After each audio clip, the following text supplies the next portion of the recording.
Stephen Gardner.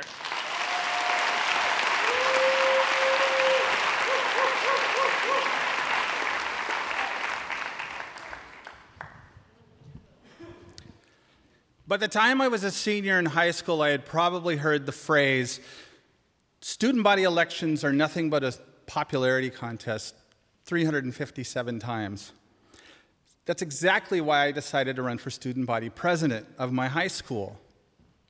I was kind of popular, but I wanted to be more popular. I wasn't the most popular kid in the school.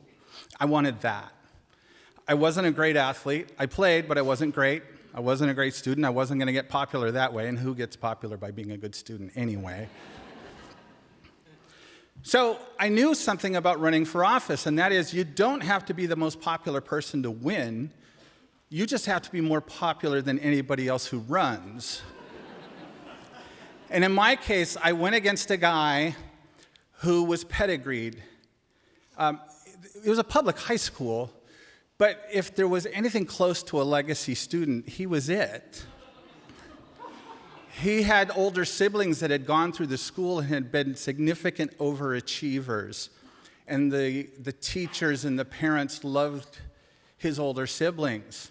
And he had overachieved as well. He was clearly, should have been the front runner for this job. He was the most accomplished student in our school. And I guessed correctly that people might resent that. I had two older siblings who went to my high school, and their accomplishments were remarkably unmemorable. If you ever meet them and they tell you otherwise, they're lying. So I ran, and I probably said something about service and make Covina great again and all that kind of stuff. I wasn't going to admit that I was in it for the popularity, because the last person to wonder if they're a narcissistic asshole is a narcissistic asshole.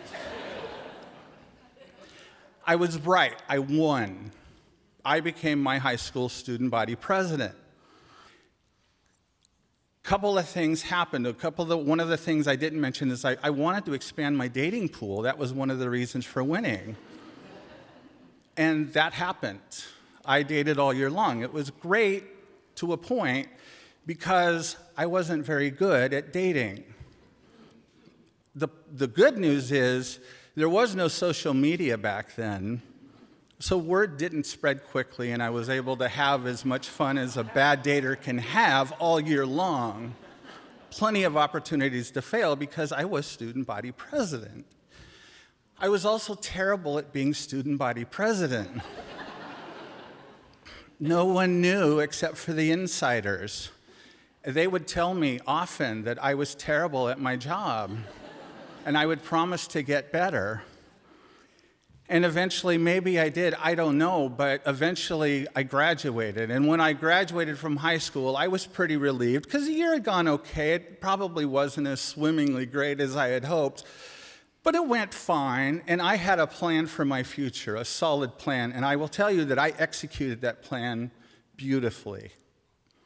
It's just that part of the plan was that instead of going away to college right away, which I would eventually do and accomplish, I was going to hang around town for a year and work, and I worked in the night shift for a grocery store. And I had played football with the guys that were the seniors now, and I kept going to their games. And at one point, I had no idea what anybody might think of that. But one week, I got an idea to call this girl that was at the same school, had been at the same school. She was still a student. I called her and asked if she wanted to go out that Saturday. And she said, "Oh, I'm sorry, I'll be babysitting." And so on that Saturday, I went to a social event where there were a lot of people, including this girl. She wasn't babysitting. And so this was the moment where I realized something, that when I was in high school, the graduates I admired most were the ones I never saw again. They left high school behind them as if they'd forgotten all about it and us. And I thought those people were awesome. And I kept showing up at football games from my old high school. When she said she was babysitting and she wasn't, I realized these people think I'm a loser. I hadn't been a loser in quite a while, not on a big level. So about a few weeks later, I had a dream about another girl who went to a different high school. And it was one of those situations where you don't think about somebody for weeks probably, and then you wake up the next morning and you're in love with them. And I was in love with her. I wanted to go out with her. And so I decided to go out. I called her, and she said yes. My reputation hadn't spread to the other school. And I had a friend, and I said I was a bad dater, and I had a friend who knew of my reputation, and he helped me. He said, look, this is what you do. When you're sitting on your date, reach over and put your hand on her knee.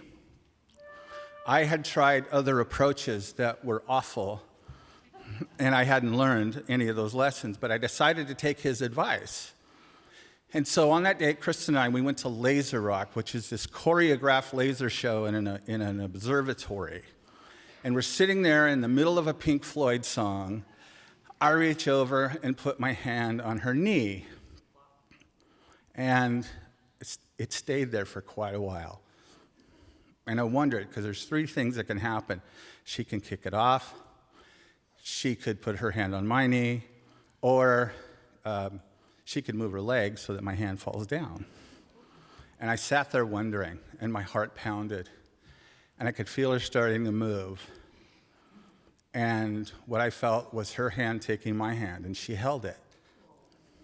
And so in that moment, a small gesture, and Kristen and I didn't end up getting married. This isn't one of those stories. But the gesture she made is as meaningful today as it ever was, because in that moment, she told me that I wasn't a loser. Thanks.